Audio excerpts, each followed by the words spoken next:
Most business owners are paying for AI tools that make their lives slightly more convenient when they should be investing in the one tool that makes their businesses structurally more valuable. Right now, the AI market is flooded with subscriptions, plugins, and platforms all promising to save you time. And most of them will. A little. You'll write emails faster, summarize documents quicker, and automate a few tasks here and there. But none of that compounds. None of that builds something that belongs to your business. The only AI tool that does both in one trained on your proprietary knowledge, because that's the only AI investment that gets more valuable the longer you have it. Every other tool is rented leverage. A custom trained AI built on your business is an asset you own. Every dollar you spend on generic AI subscriptions is a dollar that isn't building the one thing your competitors can't copy: your knowledge infrastructure. 2 years from now, every business in your space will have access to the same AI tools you're using today. The ones that win will be the ones who use this window to build something proprietary. The question isn't which AI tool you should pay for, it's whether you're spending money on AI or investing in it. And really, the best way to think about this is if you're spending money on paying for subscriptions, there are possibilities for you to go in and train your model within that application. But think about at the end of the day, who owns that model and whether or not you can actually distribute that to your user base or to your customers. Aside from sending them a link to something, how can you actually compound the effect that training that model has on your business? Most of the time in ChatGPT or Claude, when you train your own model, the only one that's going to be the one to benefit. Like I said, it's going to maybe help you write better emails, documents, scan things. It's going to have some perspective, and that's all great. It's 100%. That's another thing that you should be doing. But in order to compound that, the best way to go about it is to actually build the infrastructure. And that's where Expert AI OS comes in. And that's why we built a foundation that really helps to ingest all of your information that currently exists and helps you build an asset rather than something that's just an expenditure that might be saving a little time here or there. What Expert iOS does, it's a process not only in helping you to aggregate everything that defines you, that your proprietary knowledge is based around, but it really helps you build the framework from which then you can expand and build other agents. You may have heard about this concept of agentic workflows and building agents on top of each other. Well, the best way to do that is you have to train the model first. And so what Expert AI OS does is it trains your model on your frameworks, your methodologies. We actually go through the process of understanding what that is and helping you to determine what's good information and what's information,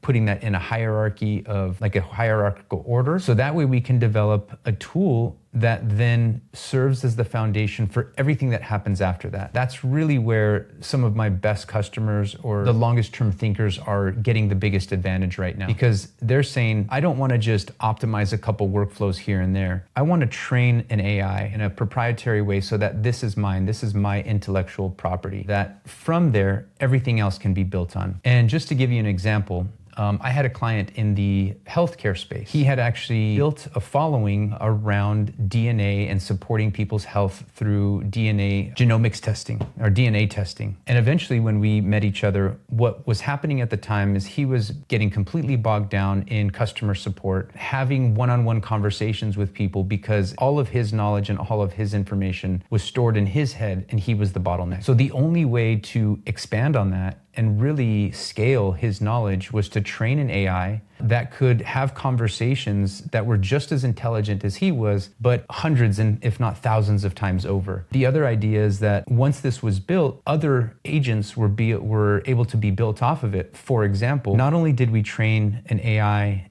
and an entire LLM on some DNA knowledge, we trained it on books that he had written. We trained it on Instagram reels that he had posted, videos that he had recorded, also customer conversations, customer support, you name it, everything under the sun, we trained this model. And when we were done, we had the core foundation that we could then build on top of. So one of the next things we did was, as customers would have conversation, talking about their DNA, uploading their information to their AI version of this gentleman, it would, in natural language or in part of their conversation, suggest either supplements or tools, whatever might help them in that moment, that we had gone through and defined, basically there's a pattern, right? For if a customer is dealing with X disease or suffering from this or that, there is a recommended protocol. And what we were able to do was actually define what that protocol was, so that whenever there was a conversation built around that, the AI would know to recommend that. It would then link out to other places. There were other things that it would do, like if there was a discount code to whatever vendor might have been selling that product. So really training the AI was the foundation. And from there, we were able to scale that and build out multiple workflows that supported that customer's journey. The thing to point out here is that instead of taking the time training a subscription-based model, something in Claude, something in ChatGPT, where eventually you might have to break away from that. You might not have the same value later down the road. The best way to go about it, if you have enough of a user base, if you have customers, hundreds of customers, or maybe even a business process that is repeated over and over by internal employees, if you find yourself answering the same repetitive questions, either from internal employees or external customers, this is a prime indicator that you could actually benefit from AI infrastructure being developed that is the foundation and the bedrock for building out a greater architecture. Some of the other things to consider is that once you do make that investment, again, this is your proprietary AI, right? There's no other competitor has this kind of knowledge. There's no other competitor that is utilizing AI in a way that can scale their knowledge and extend it with other agents, extend it to their hundreds, if not thousands of customers. And so by doing this, the bottleneck really gets unplugged at this point. And just as another example, once that information is brought into the LLM, you might be asking, well, what can we do with it? If there was like some sort of workflow that needed to take place, like an internal process, right? That's one thing that can happen. When something, let's just say an inquiry or an email or a job order comes in and you need that to be filled out, but there's a specific way that it does. This is just given a hypothetical. This is not necessarily with the DNA example, but that work order can be filled out based on the knowledge the AI has been trained. After that, there could be so many other opportunities that can grow or can be built on that. Let's just say, for example, as well, once that information is trained, there's a lot of ways to disperse and disseminate that information. It could be a custom application where people log in. It could be just like a conversation window where they're having conversations about your product. The sky's the limit when it comes to what that user interface actually looks like and how they interact. You could have things like a login. There could be a payment gateway. So if you actually need to charge customers for this product as an extra service, an extra value that you're providing, that's another way.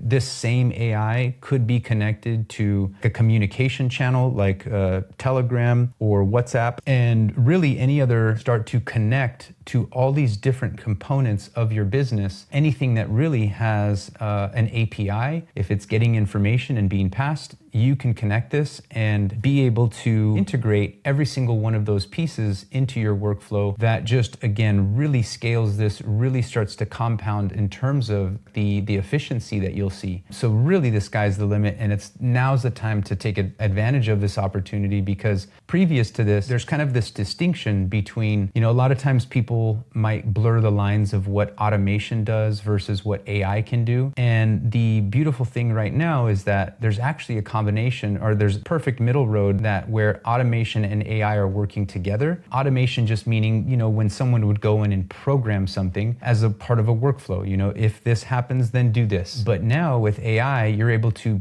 tack on sort of another tool where there is this, at least some like logic that it can be applied during that process. So again, those effects really compound and make the tools that much more sophisticated, and the ability to solve very challenging business problems and also repetitive business problems, it's all very possible.